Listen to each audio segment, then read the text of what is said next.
السلام عليكم ورحمة الله وبركاته. دكتور جامع ما شاء الله الحمد لله. نوا في عنهي دسان كل شيء بيداود ورت إلهي عافية بيسيي. waxyaalaha aan aad u dareemay waxaa ka mid ah horta markii hore xagga xubinta taranka iyo xaniyaha iyo way yaraadeen oo way hoos bay u yaraadeen. alxamdulilah hadda way soo baxeen caadi bay noqdeen hadda. dee bishii saddexaadna hadda waa isii gebagabo. taas waa guusha koowaad ilaahay igu siiyey. midda labaad, lawyaha aad baa laiga hayn jiray. alxamdulilah hadda lawyihiin aad baan uga fiicnahay. wax xanuuno hadda aan ka dareemayo maleh lawyihii, taasuna waa ilaahay fadligiis. waxaa ku soo haray waxaan lahaan jiray madax wareer iska zaa'id oo maaragtay iska joogtaa. alxamdulilah isagana maaragtay dee ilaahay waa iga qaaday niyo marka alxamdulilah aad iyo aad baan maaragtay ugu raystay. runtii dee saan ku sheegay 2 nin baan kaaga gaday.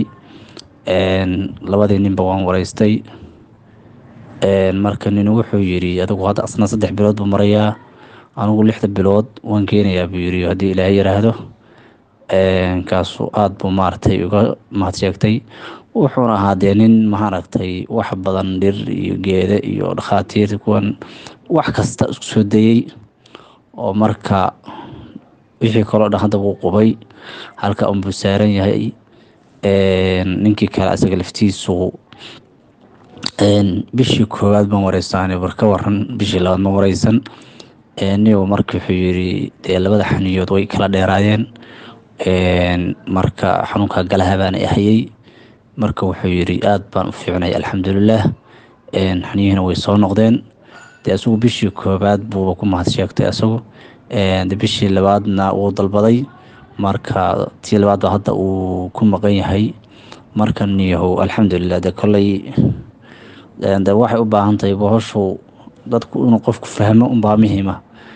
qofka haddii wixii uu fahmo si fiicanna kuuradii u qaato, dee caafimaadka ilaahay baa ku shaafinayaa. marka khayr baan ku rajoonaya doctore.